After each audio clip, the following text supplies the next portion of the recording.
الحمد لله نحمده ونستعينه ونستغفره ونعوذ بالله من شرور انفسنا ومن سيئات اعمالنا من يهده الله فلا مضل له ومن يضلل فلا هادي له واشهد ان لا اله الا الله وحده لا شريك له واشهد ان محمدا عبده ورسوله.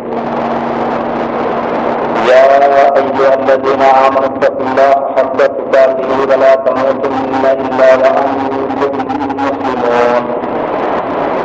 يا أيها الناس اتقوا ربكم الذي خلقكم من نفس واحدة وخلق منها زوجها وبث منهما رجالا كثيرا ونساء واتقوا الله الذي تساءلون به والأرحام إن الله كان عليكم رقيبا. يا أيها الذين آمنوا اتقوا الله وقولوا قولا سديدا يصلح لكم أعمالكم ويغفر لكم ذنوبكم ومن يطع الله ورسوله فقد فاز فوزا عظيما.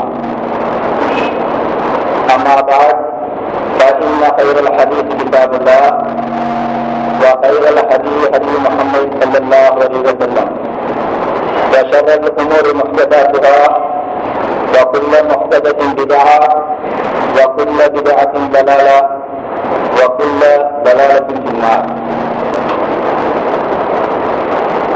அளவற்ற அருளாளனும் நிகரற்ற அன்புடையனுமாகிய அல்லாஹ்வின் திருநாமத்தால் ஆரம்பம் செய்கின்றேன்.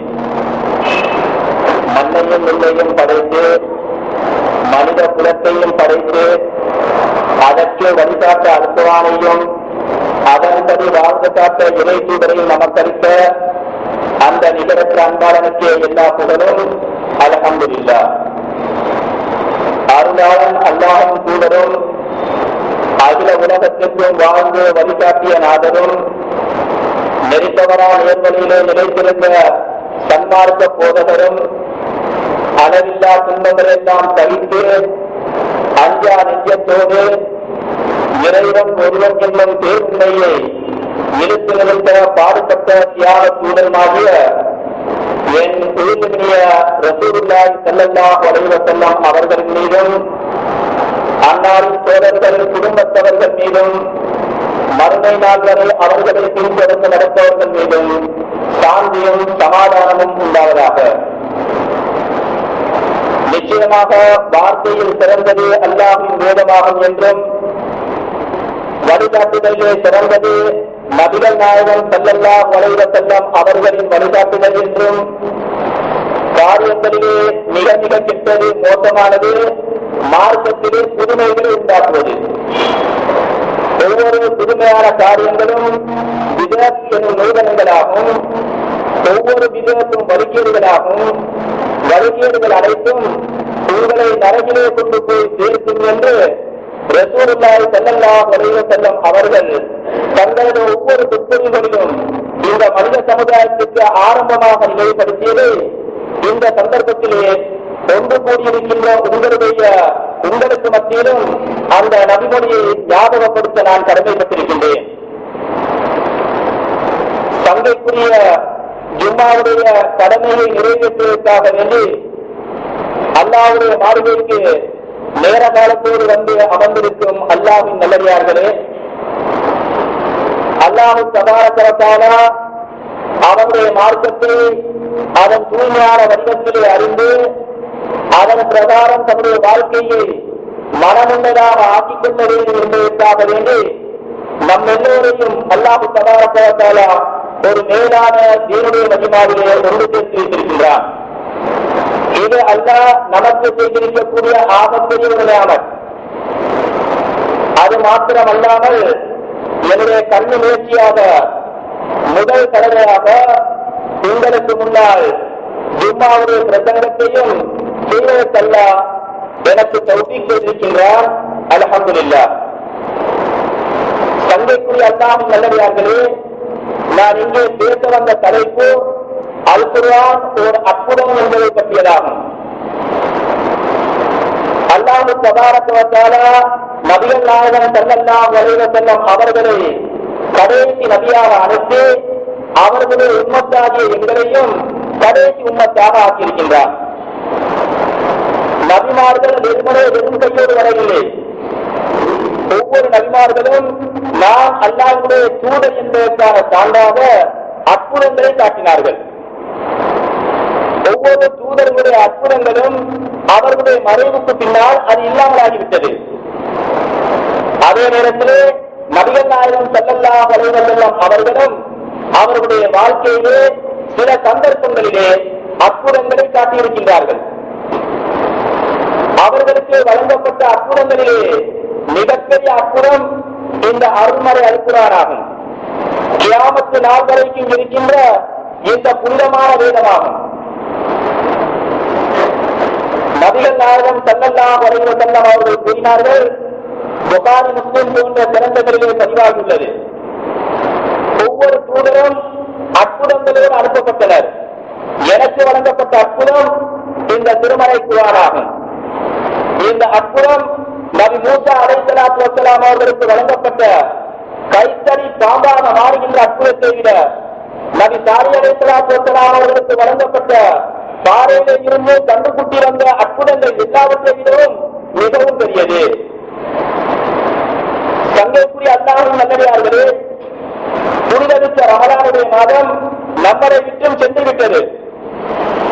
இந்த ரமலானுடைய மாதம் இந்த அளவு சிறப்புற்று விளங்குவதற்கு என்ன காரணம் என்பதை வல்லவன் அல்லாஹ் அவனுடைய திருமறையிலே சூரத்துல் பக்ராவிலே 185வது வசனத்திலே சொல்லும் போது, ஷஹ்ரு ரமலான் அல்லது உன்சில ஃபீஹில் குர்ஆன், ரமலானுடைய மாதம் எத்தகைய மாதம் தெரியுமா? அந்த மாதத்திலேதான் குர்ஆன் இறக்கி அருளப்பட்டது. ரமலானை பற்றி பேச வந்த அந்த வல்லவன் அல்லாஹ் குர்ஆனை பற்றி சொல்லுகின்றான். அடுத்து சொல்லுகின்றான் முதலின்னார், அது முழு மனித சமுதாயத்துக்கு நேர்வழி காட்டுகின்றது, ஹிதாயத்தை காட்டுகின்றது, எல்லா பிரச்சனைகளுக்கும் தீர்ப்பு சொல்லுகின்றது. எனவே இந்த குர்ஆன் மனிதர்களுக்கு நேர்வழி காட்டுகின்ற காரணத்தினால் சிறப்புற்று விளங்குகின்றது. அடுத்து சொல்லுகின்றான் அந்த நேர்வழியையும் தெல்ல தெளிவாக சத்திய அசத்தியத்தை பிரித்து காட்டக்கூடியதாக இருக்கின்ற இந்த குர்ஆன். எனவே யார் அந்த மாதத்தை அடைந்து கொள்கின்றார்களோ அவர்கள் அதிலே நோன்பு நோக்கட்டும். ஆக இந்த குர்ஆனை தந்தமைக்கு நன்றி கடனுக்காக வேண்டி நாம் சுமார் 1 மாத காலம் நோன்பு நோக்கின்றோம்.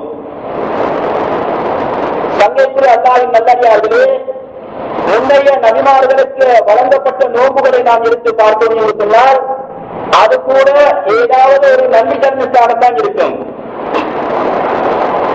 புகாரிலே 3943வது ஹதீஸாக பதிவாகியுள்ளது. நபிகள் நாயகம் ஸல்லல்லாஹு அலைஹி வஸல்லம் அவர்கள் மக்காவிலே இருந்து மதீனாவுக்கு ஹிஜ்ரத் சென்றிருந்த போது அங்குள்ள மதீனத்து யூதர்கள் இந்த ஆசூராவுடைய தினத்திலே நோன்பு நோட்டிருப்பதை கண்டு அதற்குரிய காரணத்தை விசாரித்தார்கள். அதாவது முஹர்ரம் 10ஆம் நாள் என்று பிடிக்கக்கூடிய அந்த நோன்பு.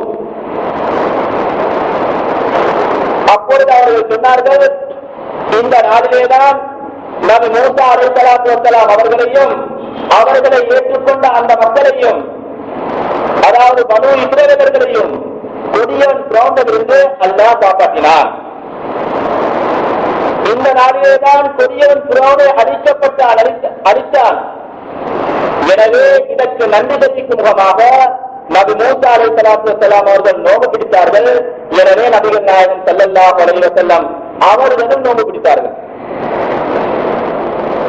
ஆக கொடியவன் பிறந்ததிலிருந்து தன்னை பாதுகாத்தமைக்கு நன்றி கடனுக்காக வேண்டி ஒரே ஒரு நாளை தான் நோன்பு பிடிக்கும்படி அல்லாஹ் கட்டளையிட்டான்.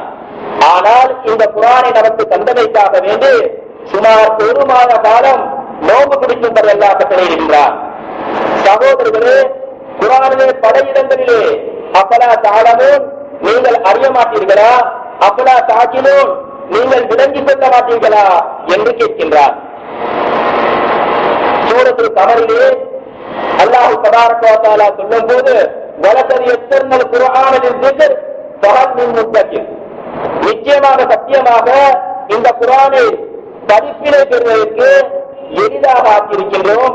படிப்பினை பெறுவோர் உண்டா என்று அல்லாஹ் தபாரக வ தஆலா தன்னுடைய குர்ஆன் தெளிவுபடுத்தப்பட்டிருக்கின்றது. எளிதாக விளங்குகின்ற அளவுக்கு அது அமைக்கப்பட்டிருக்கிறது என்று இந்த சூறாவிலேயே 17வது, 22வது, 32வது, 40வது ஆகிய 4 வசனங்களே திரும்ப திரும்ப அல்லாஹ் கூறுகின்றார். இன்னும் சூரத்துல் நஹ்லிலே 89வது வசனத்திலே அல்லாஹ் சொல்லும் போது வனஸ்ஸல்னா அலைக்கல் கிதாப திப்யானல் லிக்குல்லி ஷை, இந்த வேதத்தை எல்லா விஷயங்களுக்கும் தெளிவானதாகவே நாம் இறக்கி இருக்கின்றோம் என்று கூறுகின்றார். இன்னும் சூரத்துல் கலமிலே 52வது வசனத்தில் அல்லாஹ் சொல்லும் போது வமா ஹுவ இல்லா திக்ருல் லில் ஆலமீன், இது அனைத்துலகோருக்கும் உபதேசமே அன்று வேறு இல்லை என்று கூறுகின்றார். ஆக சகோதரர்களே, குர்ஆன் மாய மந்திரம் கிடையாது. இந்த பரிசுத்த குர்ஆனை எங்களுடைய வாழ்க்கையை நாம் எந்த அளவுக்கு கொண்டு வந்திருக்கின்றோம் என்பதை ஒவ்வொருவரும் சிந்தனை செய்து பார்க்க வேண்டும். ஆயிஷா ரலியல்லாஹு அன்ஹா அவர்கள் சொல்லுகின்றார்கள், நபிகள் நாயகம் ஸல்லல்லாஹு அலைஹி வஸல்லம் அவர்களுடைய பண்பு, அவர்களுடைய வாழ்க்கை அது குர்ஆனாகவே இருந்தது. குர்ஆனை நாம் சிந்தித்ததுண்டா? அல்லாஹ் தபாரக வ தஆலா சூரா முஹம்மதிலே 24வது வசனத்திலே கூறுகின்றார், அஃபலா யததப்பரூனல் குர்ஆன் அம் அலா குலூபின் அக்ஃபாலுஹா, அவர்கள் இந்த குர்ஆனை ஆராய்ந்து பார்க்க மாட்டார்களா, அல்லது அவர்களுடைய இதயங்கள் மீது அவற்றிற்குரிய பூட்டுகள் போடப்பட்டிருக்கின்றனவா என்று வல்லவன் அல்லாஹ் தெளிவாகவே கூறுகின்றார். இன்னும் அல்லாஹ் தபாரக வ தஆலா சேலஞ்ச் பண்ணுகின்றான், சவால் விடுகின்றான். ஏனென்றால் இது போன்ற ஒரு அத்தியாயத்தை கொண்டு வாருங்கள் என்கிறார். சூரத்துல் பக்ராவிலே 23வது வசனத்தில் அல்லாஹ் சொல்லும் போது இது போன்ற ஒரு அத்தியாயத்தை கொண்டு வாருங்கள் என்பதாக கூறிவிட்டு இன்னொரு இடத்திலே சேலஞ்ச் பண்ணுகின்றான், இது போன்ற ஒன்றை கொண்டு வர முடியாது என்கிறார். சூரா பனி இஸ்ராயீலே 88வது வசனத்திலே அல்லாஹ் சொல்லும் போது இந்த குர்ஆனை போன்று கொண்டு வருவதற்கு மனிதர்களும் ஜின்களும் ஒன்று சேர்ந்தாலும் இதனை போன்று அவர்கள் கொண்டு வர மாட்டார்கள். அவர்கள் சிலருக்கு உதவியாளராக இருந்துட்டாலும் சரியே என்று நபியே நீ கூறுவீராக என்று அல்லாஹ் கூறுகிறார். ஆக சகோதரர்களே, பெரியார்களே, இப்படிப்பட்ட இந்த குர்ஆனை, அதாவது இந்த வையகத்திலே வாழுகின்ற முழு மனித சமுதாயத்துக்கும் சவால் விடக்கூடிய ஒரு வேதம் தான் இந்த திருமறை குர்ஆன். அல்லாஹ் தபாரக வ தஆலா இந்த குர்ஆனை பாதுகாப்பதாக கூறுகின்றார். சூரத்துல் ஹிஜ்ரிலே 9வது வசனத்தில் அல்லாஹ் சொல்லும்போது இன்னா நஹ்னு நஸ்ஸல்னா திக்ர வ இன்னா லஹு லஹாஃபிலூன், நிச்சயமாக குர்ஆனாகிய இந்த திக்ரை நாம் தான் இறக்கி வைத்தோம், நிச்சயமாக இதை நாமே பாதுகாப்போராகவும் இருக்கின்றோம் என்று கூறுகின்றார். சகோதரர்களே, பெரியார்களே, முழு உலக நாடுகளிலும் ஒரே பாதையிலே ஒரு வேதம் மக்களுடைய கைகளிலே தவறுகிறது என்று சொன்னால் அது திருக்குர்ஆனை தவிர வேறு ஒன்றுமே இல்லை. குர்ஆனிலே எல்லாமே சொல்லப்பட்டிருக்கின்றது. ஒரு வாலிபன் மார்க்க அறிஞரத்திலே வந்து ஒரு கேள்வியை எழுப்புகின்றார், குர்ஆனிலே எல்லாமே இருக்கிறது என்று சொல்லுகின்றீர்களே, அப்படி என்றால் 1 கிலோ மாவிலே எத்தனை ரொட்டி சுட முடியும் என்று குர்ஆனிலே உள்ளதா? எல்லாமே இருக்கிறது என்று சொன்னால் இதுவுமா சொல்லப்பட்டிருக்கின்றது என்று கேட்டபோது அந்த மார்க்க அறிஞர் அதுவும் சொல்லப்பட்டிருக்கிறது என்று தைரியமாக கூறினார். அப்படி இந்த வாலிபன் கேட்டால் எத்தனை ரொட்டி? உடனே அந்த மார்க்க அறிஞர் அதுவும் அந்த ரொட்டி கடையிலே வேலை செய்பவனை கூப்பிடுங்கள், அவர் சரியாக சொல்லுவார்.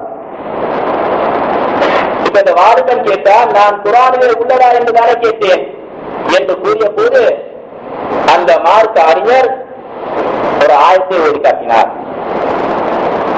சூரத்துல் நஹ்லிலே 43வது வசனத்திலும் சூரத்துல் அன்பியாவிலே 7வது வசனத்திலும் இடம்பெற்றுள்ளது. நீங்கள் அறியாதவர்களாக இருந்தால் அறிந்தவரிடத்திலே கேட்டு தெரிந்து கொள்ளுங்கள். உங்களுக்கு எது சம்பந்தமான அறிவில்லையோ அது சம்பந்தமா யாரிடத்திலே தெரியுமோ, யாருக்கு தெரியுமோ அவரிடத்திலே கேட்டு தெரிந்து கொள்ளுங்கள். அக்கவுண்ட் சம்பந்தமான விடயம் அது ஒரு அக்கவுண்டனை பிரித்து கேட்டு தெரிந்து கொள்ளுங்கள். ஒரு வைத்திய ஆலோசனை தேவையா, அது ஒரு வைத்தியரிடத்திலே போய் கேட்டு தெரிந்து கொள்ளுங்கள். அதே போன்று ரொட்டி சம்பந்தமான விடயம் தெரியாதா? ரொட்டி சம்பந்தமா யாருக்கு தெரியுமோ அவரிடத்திலே கேட்டு தெரிந்து கொள்ளுங்கள் என்று விளக்கம் கூறிய போது அந்த வாலிபர் மௌனமாக சென்று விட்டார். சகோதரர்களே, இப்படிப்பட்ட பல சிறப்புகளை கொண்டுள்ள இந்த பரிசுத்த குர்ஆனை நாம் எந்த அளவுக்கு ஓதுகின்றோம், எந்த அளவுக்கு ஓதுவதற்கு முயற்சி செய்கின்றோம் என்பதை நாம் ஒவ்வொருவரும் சிந்தனை செய்து பார்க்க வேண்டும்.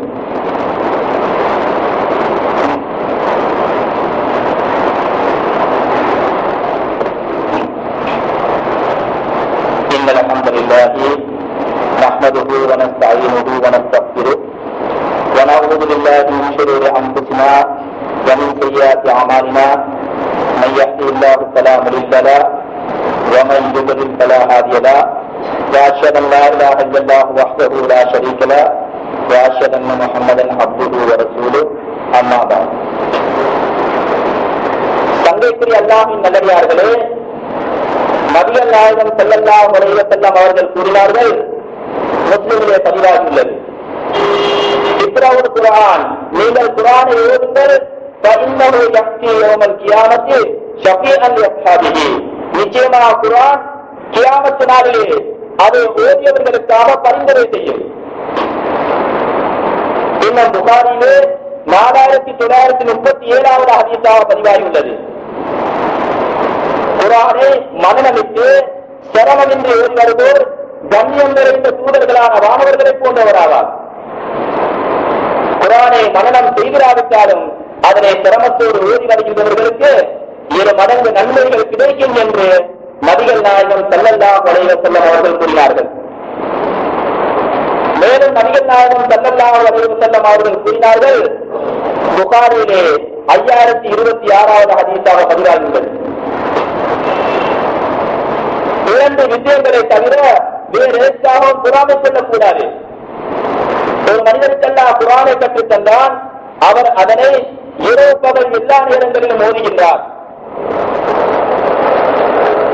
இதை பார்த்து அவருடைய அண்டை வீட்டுக்காரர், இன்னாருக்கு வழங்கப்பட்டது போல் எனக்கும் வழங்கப்பட்டிருந்தால் நானும் அவர் செயல்படுவது போல் ஓதுவது போல் செயல்பட்டிருப்பேனே என்று கூறுகின்றார். இன்னொரு மனிதருக்கெல்லாம் செல்வத்தை வழங்கினார், அவர் அதனை அல்லாஹ்வுடைய பாதையிலே செலவழித்து வருகின்றார். இதைக்கான ஒருவர், இன்னாருக்கு வழங்கப்பட்டது போல் எனக்கும் செல்வம் வழங்கப்பட்டிருக்குமானால் அவர் தர்மம் செய்தது போல் நானும் செய்திருப்பேனே என்று கூறுகின்றார். ஆக சகோதரர்களே, உலகத்திலே நம்ம எதற்கோ பொறாமைப்படுகின்றோம். ஆனால் குர்ஆன் ஓதுகின்ற விடயத்திலே அடுத்த வீட்டுக்காரனை போல் நானும் ஓத வேண்டும் என்று கவலைப்படுவதில்லை, பொறாமை கொள்வதில்லை. இதற்கு மார்க்கத்திலே அனுமதியும் உள்ளது. நபிகள் நாயகம் ஸல்லல்லாஹு அலைஹி வஸல்லம் அவர்கள் கூறினார்கள், புகாரிலே 5027வது ஹதீஸாக பதிவாகியுள்ளது, கைதுக்கும் மன் தஅல்லமல் குர்ஆன வ அல்லமஹு, குர்ஆனை தானும் கற்று பிறருக்கும் கற்றுக் கொடுப்போரே உங்களிலே சிறந்தவர். ஆக குர்ஆனை நாம் வெறுமனே கற்பதோடு மாத்திரம் நின்றுவிடாது, குர்ஆனை கற்றுக் கொடுப்பதோடு மாத்திரம் நின்றுவிடாது, அந்த பரிசுத்த குர்ஆனை அதிகமாக ஓதக்கூடிய மக்களாகவும் நாம் மாற வேண்டும். எங்களுடைய வீடுகள் தொடக்கூடிய குர்ஆன் ஓதக்கூடிய வீடுகளாக இருக்கின்றதா என்பதை ஒவ்வொருவரும் சிந்தனை செய்து பார்க்க வேண்டும். நபிகள் நாயகம் ஸல்லல்லாஹு அலைஹி வஸல்லம் அவர்கள் கூறினார்கள், புகாரிலே 432வது ஹதீஸாக பதிவாகியுள்ளது, இஜ்அலூ ஃபீ புயூத்திக்கும் மின் ஸலாத்திக்கும், உங்களுடைய இல்லங்களிலும் சில சுன்னத்தான தொழுகைகளை சொல்லுங்கள், வலா தத்தஹிதுஹா குபூரா, அவற்றை அடக்கஸ்தலங்களாக ஆக்கிவிடாதீர்கள். மேலும் முஸ்லிமிலே வரக்கூடிய ஹதீஸிலே நபிகள் நாயகம் ஸல்லல்லாஹு அலைஹி வஸல்லம் அவர்கள் கூறினார்கள், லா தஜஅலூ புயூத்தக்கும் மகாபிர், உங்களுடைய இல்லங்களை வீடுகளை கபறுகளாக மண்ணறைகளாக ஆக்கிக் கொள்ளாதீர்கள். இன்ன ஷைத்தான யன்ஃபிரு மினல் பைத்தில்லதி துக்ரஹு ஃபீஹி சூரத்துல் பக்ரா, நிச்சயமாக ஷைத்தான் சூரத்துல் பக்ரா ஓதப்படுகின்ற வீட்டிலே இருந்து விரண்டோடுவான்.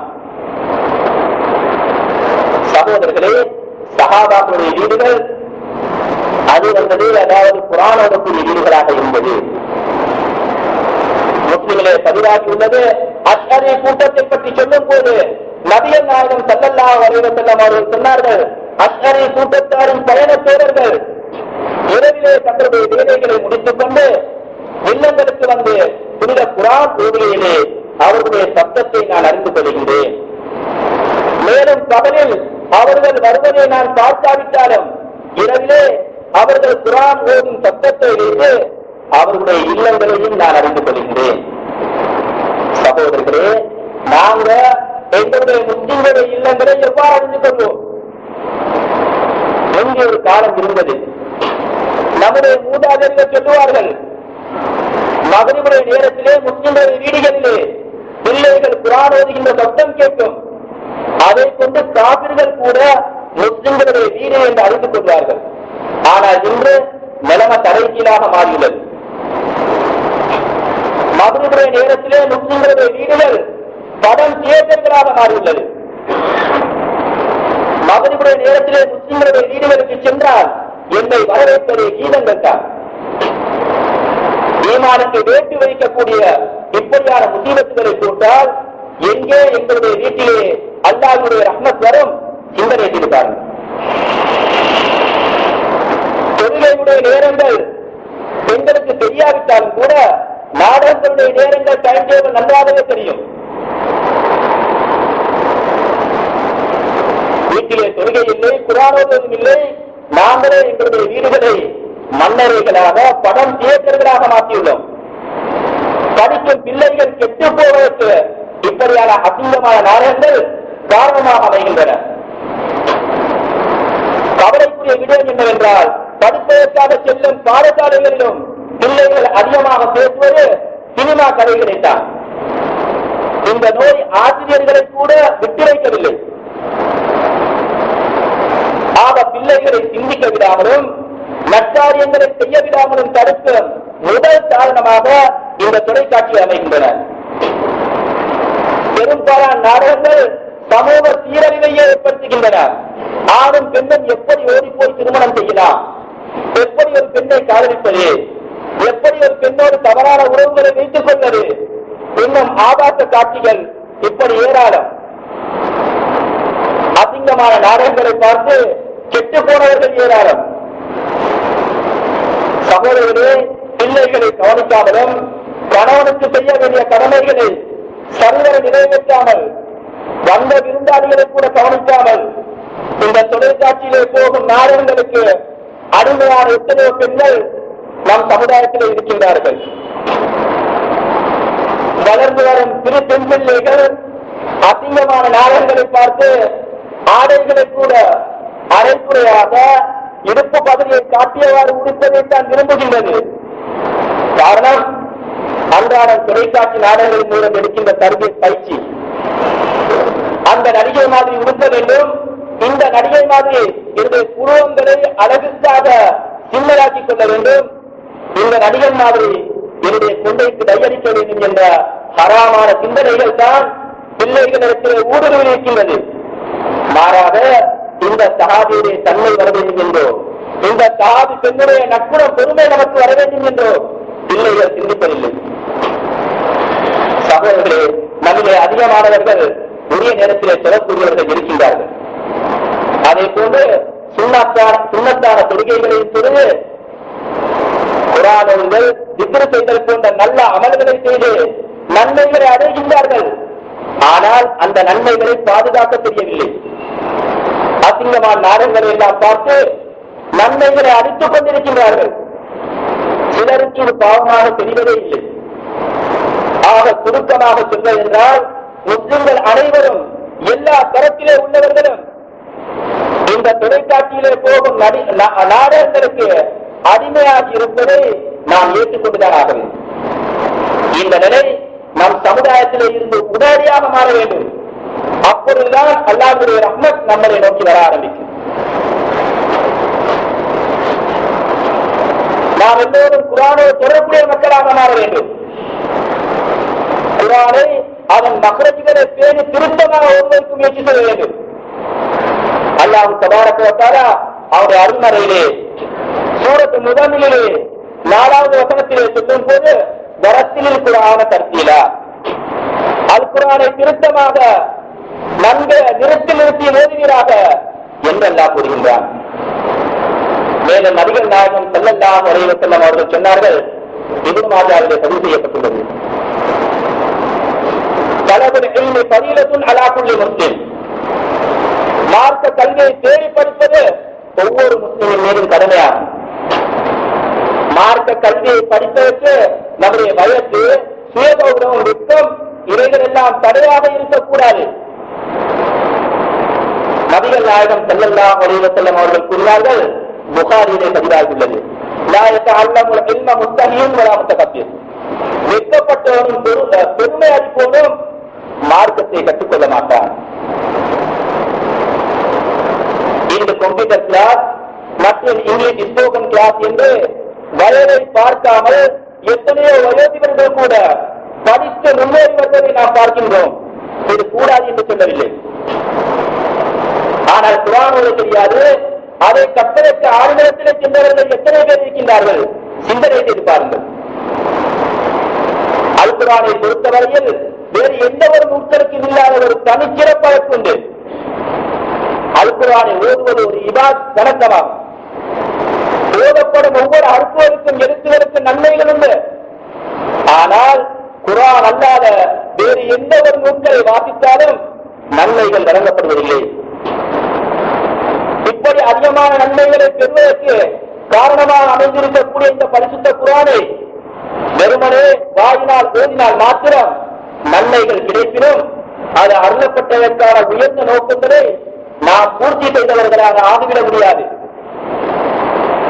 ஓதும் போது வரும் அல் குர்ஆனுடைய ஒவ்வொரு வசனமும் எதனை நமக்கு எடுத்து நிறுத்துகிறது? அது கூறும் போதனைகள் யாவை? எதனை செய்யுமாறு என்று படிக்கின்றது, செய்யக்கூடாது என்று எதனை தடுக்கின்றது?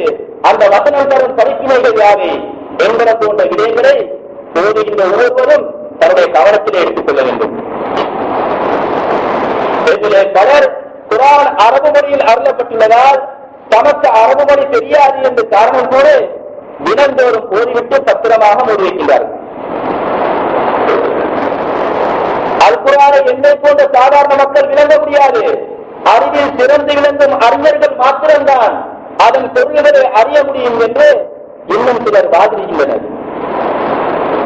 மேலும் சிலர் குர்ஆன் மொழிபெயர்ப்பை நீங்கள் வாசித்தால் வழி தவறுகிறீர்கள் என்று மக்களிடத்திலே பொய் பிரச்சாரம் செய்து அல் குர்ஆனுக்கும் மக்களுக்கும் இடையிலே திரையிடுகின்றனர்.